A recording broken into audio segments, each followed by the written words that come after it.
Olá pessoal, bem-vindos a mais uma aula de Fundamentos de Grego Clássico. Hoje nós vamos ver o particípio ativo, particípio médio, tanto no presente como no auristo. Por isso que eu quis ver o auristo primeiro com vocês e depois ver o particípio, para a gente já poder ver as duas formas em contraste aqui e comentar um pouco mais sobre o aspecto, a diferença de aspecto entre o presente e o auristo. Tá? Então, qual que é a ideia do particípio? O particípio a gente tem no português também, na verdade, né? O particípio é quando a gente pega o verbo e transforma ele em um adjetivo. Por exemplo, a gente tem o verbo atender e tem o particípio atendente, governar, governante, superintender, superintendente, e assim por diante, né? Nós temos muitas palavras em português que são particípios e nós usamos como adjetivos ou como nomes até, né? Então, no grego é a mesma ideia. A gente vai pegar um verbo e vai transformar ele numa forma nominal. A diferença de uso do grego em relação ao português é que o grego não tem gerúndio. O grego antigo não tinha gerúndio. Então, muitas vezes, onde a gente em português usa um gerúndio, o grego usava o particípio. E, em geral, a gente vai acabar traduzindo o particípio pelo gerúndio. A não ser, claro, quando ele está num uso muito específico ali, que fica melhor colocar o próprio particípio do português ou fazer uma oração que explique a ideia do verbo. Tá? Mas vamos falar da morfologia primeiro, depois a gente conversa mais sobre o uso do particípio. Como formar o particípio presente? A gente vai pegar o radical do presente e adicionar on, usa on, né? On no masculino, usa no feminino, on no neutro. Ou se for um verbo médio, a gente vai adicionar omenos, omene ou omenon. E se for um verbo atemático, sem o o aqui, sem aqui também, a gente vai ver como é que isso fica, tá, ok? Vamos lá para um exemplo.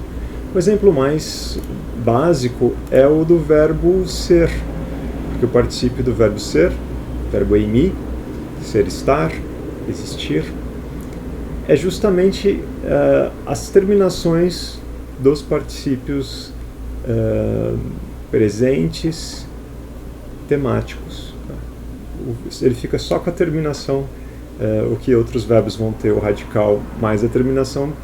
Para o caso do verbo emi, ele é só a terminação. Então ele é on, usa, on, que são justamente as terminações. Então ele fica on, acusativo onta, genitivo ontus, dativo onti, vocativo é igual o nominativo nos três casos. Nem sei por que eu coloquei o vocativo aqui, porque vai ser sempre igual. Então, o feminino vai ser usa, usam,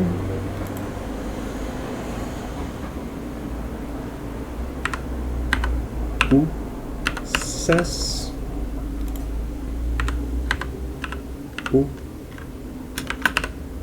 usei no dativo. E o neutro vai copiar ali o masculino, né? Esse som aqui vai ser on, o resto vai ser igual. Ontus, onti. Tá? Muito simples. E o plural, acho que vocês já devem conseguir supor também qual que é, né? Olhando essa regra, a gente pode ver que aqui o masculino e o neutro são de terceira declinação, né? Eles eram NT, eram on aqui e depois viraram NT, né? Ontos, onti. Quer dizer, lembrando, os nomes de terceira declinação são aqueles que têm uma mudança, né? O que acontece aqui, na verdade, é que a terminação é ont e a terminação do masculino é um sigma, então seria esse onts. E acaba caindo isso e a gente fica só com on. Tá? E aqui no neutro a terminação é zero, seria ont, e acaba caindo, fica on. Então é por isso que é desse jeito. Nas outras, como a gente tem vogais, o tal consegue se manter e não cai. É por isso essa diferença, né? Então, o nome de terceira declinação. E o feminino, o nome de primeira declinação, super regular, né? A, an, es, ei, a. tem mistério nenhum. E a gente pode já imaginar como vai ser a terminação aqui do masculino, né? Ontes, ontas, onton, dativo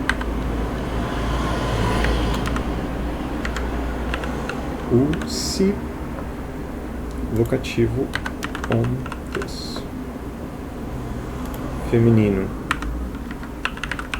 usai, acusativo usas, como se cita aqui? Usas, genitivo igual, uson,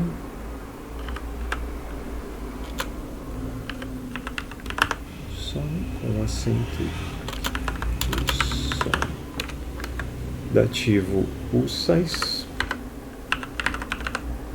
e vocativo usai. Neutro onta, onta, onton,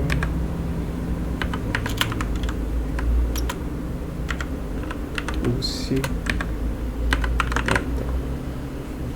Então, essas mesmas terminações vão ser as terminações que a gente vai encontrar nos verbos temáticos ativos. Se a gente pegar, por exemplo, o verbo lyö, né, o verbo soltar, o particípio dele vai ser lyon, lyusa, lyon. Como é que vai ficar no acusativo? Lyonta, lyusan, lyusan, lyon.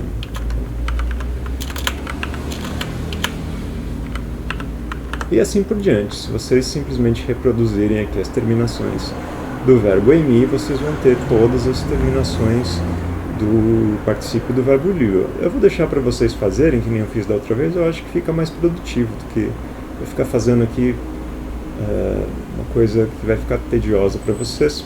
E aí fica como um exercício também vocês completarem essas próximas tabelas. Bom, nós temos que falar também sobre os verbos temáticos.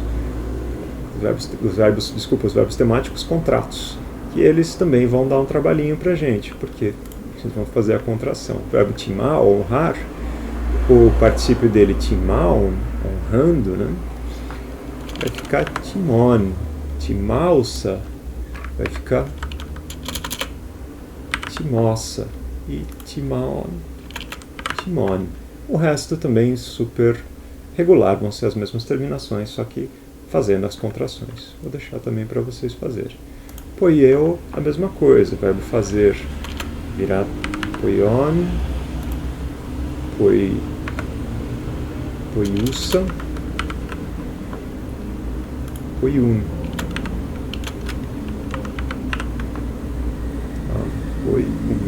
Poiuon, poiun. Isso. Poió, poiusa, poiun. Delo virar delon, de lusa, de lum. Tá? O resto tudo igual, só copia as terminações lá, fazendo as contrações. Aí os verbos atemáticos, como deiknumi, né? Mostrar, né? Ele vai ficar como? Vai ficar deiknus, deiknusa, deiknun. Por quê? Porque a terminação, a gente estava fazendo a terminação ont, como eu falei para vocês. No caso do nominativo masculino singular, a terminação é sigma. E aí estava caindo tanto... estava caindo tal, estava caindo o ni... Desculpa, estava caindo o tal e o sigma e aumentando o ômicron para ômega como compensação por essa queda. O que acontece com os verbos atemáticos? Bom, eles não têm o tema vocálico aqui, então a terminação básica é nt. Quando a gente coloca o sigma, o que acontece aqui é que cai o tal e o ni dessa vez, né? E a gente fica só com sigma. Por isso que fica só deiknus assim, tá? É a mesma coisa. O acusativo vai ser deiknunta, e assim por diante. A mesma terminação que vocês estavam usando, só que só sem a vogal temática. E aqui também é a mesma coisa, deknunsa, deknun, o neutro repete o acusativo. De resto, as mesmas terminações, só que sem a vogal temática. Bom, agora chegamos nos verbos médios. Os verbos médios são muito fáceis, porque eles são super regulares. Pauômenos vai se declinar como anthropos, um nome masculino de segunda declinação. Pauomene vai se declinar como um verbo feminino, como um nome feminino de primeira declinação. E pauômeno também, nome neutro de segunda declinação. Vou deixar para vocês fazerem. É só seguir o paradigma da segunda, primeira e segunda, bem facinho, vocês já estão cansados de saber. Então, pauômenos, verbo pauo, na voz média, né, parar a si mesmo ou parar algo em interesse próprio. Então, a tradução seria separando ou parando algo com interesse próprio, né, dependendo do contexto. E também os verbos médios vão ter contração, né, nos verbos temáticos contratos. Isso que é bem mais fácil de fazer a contração, porque é a contração de alfa com O sempre aqui de epsilon com ômicron, poiúmenos, poiumene, poiúmenon.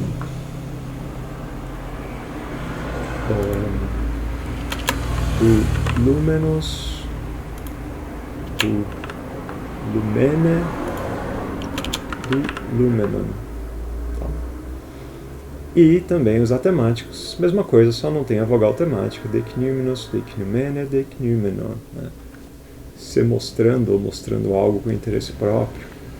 E com isso a gente terminou então a morfologia dos verbos no presente, no particípio presente. Falta ainda o particípio auristo.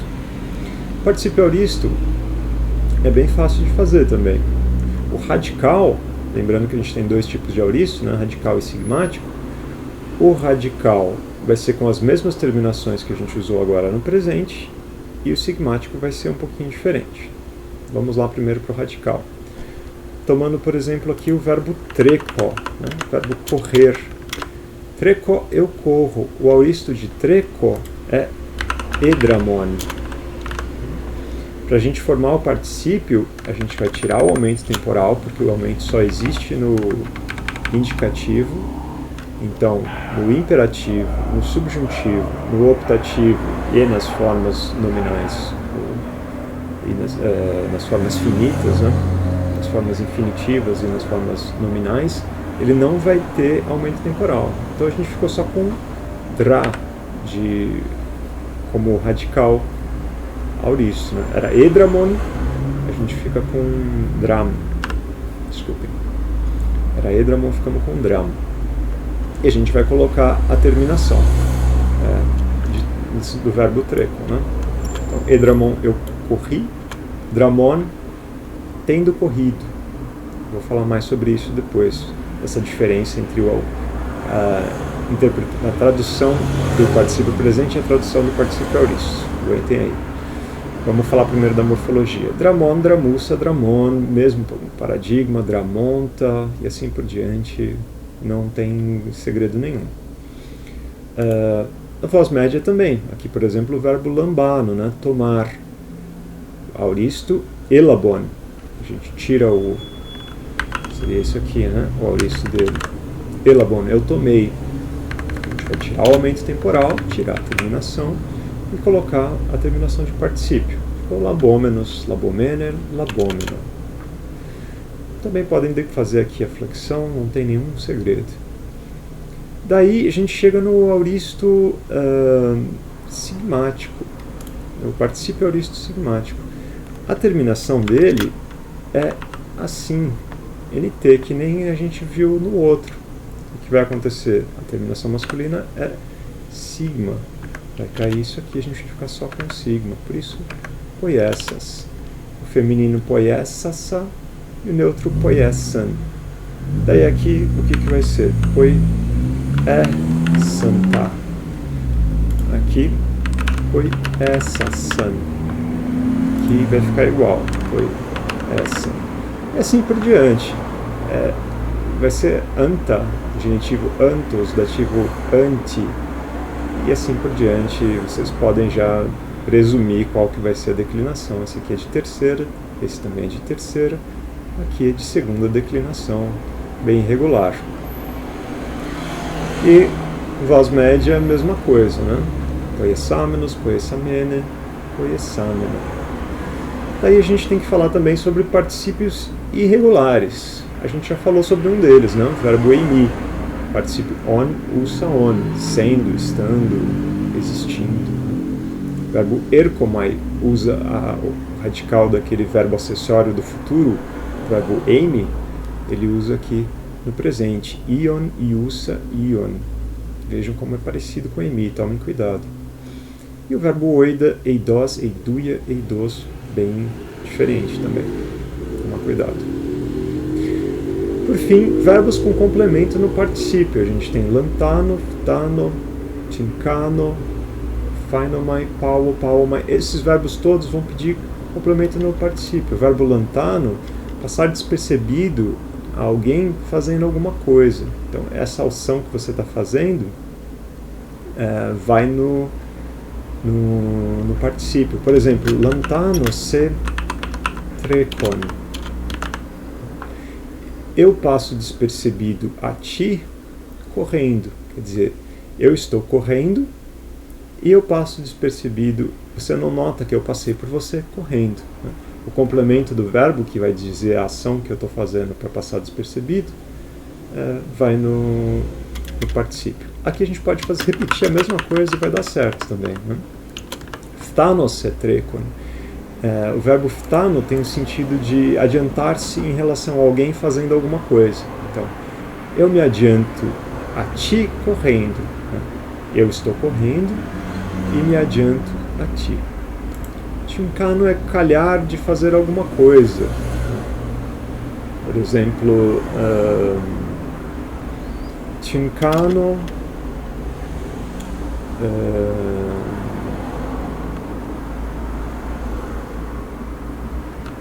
tincano on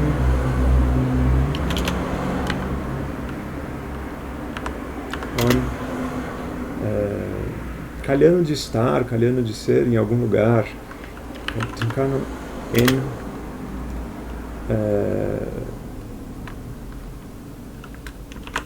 Bizanti oi. Eu calho de estar em Bizantio, em Bizâncio. Phainomai, eu pareço alguma coisa, pareço estar. Posso repetir aqui em cima. Eu pareço estar em Bizâncio. Verbo pauo, eu paro alguém de fazer alguma coisa, no sentido de impedir, né, deter alguém de fazer alguma coisa, ou pauomai, eu paro a mim mesmo de fazer alguma coisa, né? Também o complemento vai estar no particípio. Por exemplo,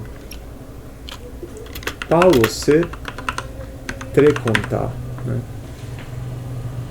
Eu te paro correndo, quer dizer, você está correndo e eu te paro. Vejam a diferença. Aqui a gente está no acusativo. Por quê? Porque esse trecon tem a ver com tu, que está no acusativo. Esse aqui está no nominativo. Por quê? Porque tem a ver com o sujeito. O sujeito vai no nominativo, né? Eu estou correndo e passo despercebido a ti. Eu te paro de correr, quer dizer, eu te impeço de correr, né? Essa é a ideia. Eu faço com que você pare de correr.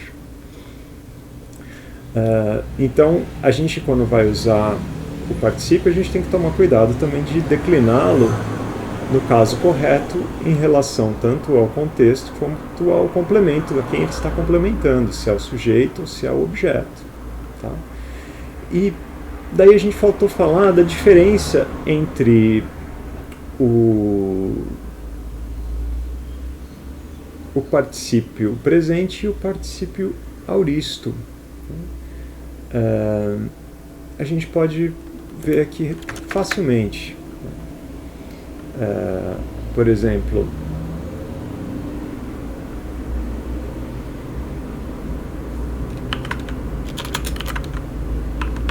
Choró se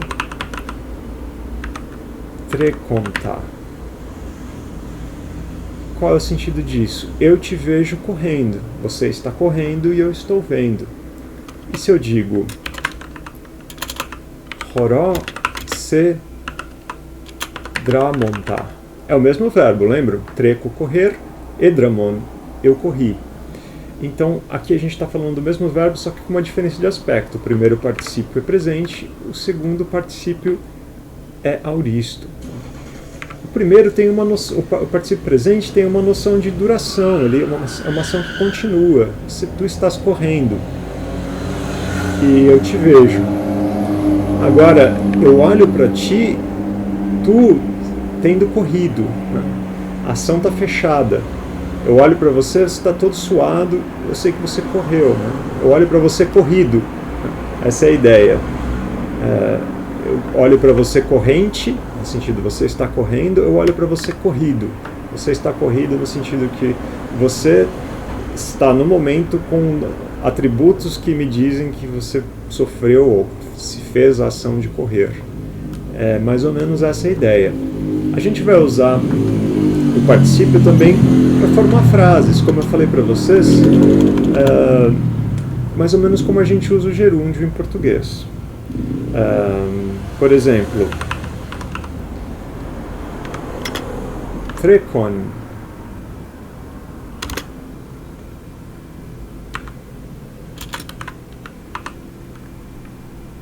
choró,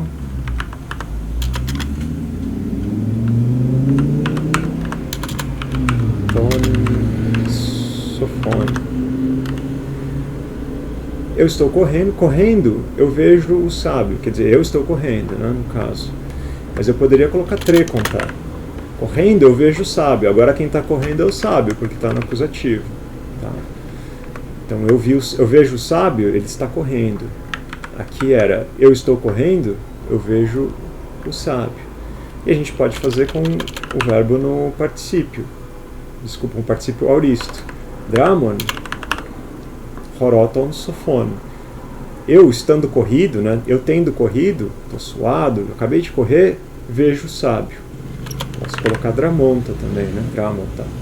Dramonta, choroton sofone. Eu vejo o sábio, ele está corrido, né? Tendo o sábio corrido, eu o vejo. Eu vejo ele tendo completado a ação de correr. Não fica claro se eu fiquei observando ele correr ou não, mas no momento que eu estou falando do momento em que eu estou olhando para ele e ele já parou de correr, ele já está corrido. É mais ou menos essa a ideia. Então, o grego vai usar o particípio de forma mais intensa do que a gente usa em português, para construir esse tipo de frase, né? Por exemplo, tendo os persas chegado em Atenas, aconteceu isso e aquilo, né? Esse tendo os persas chegado, o grego construiria talvez com um particípio auristo, né? Verbo erkomai, particípio auristo, elton. Então, eltontes hoi person eis tais Atenas, aconteceu isso, isso, aquilo. Tendo os persas chegado em Atenas, blá, blá, blá, blá, blá, blá. Então, muitas orações subordinadas em grego vão ser construídas no particípio. O particípio é uma forma hiper importante no grego, então prestem bastante atenção nele, estudem, e se vocês tiverem alguma dúvida, algum problema, escrevam aí, eu vou tentar solucionar na medida do possível. E com isso a gente já está quase finalizando o conteúdo gramatical desse segundo módulo, que equivale ao grego 2 na universidade. Fica faltando só o infinitivo, que vai ser uma aula bem curtinha, bem tranquila. Em breve eu gravo para vocês, tá bom? Até a próxima e bons estudos!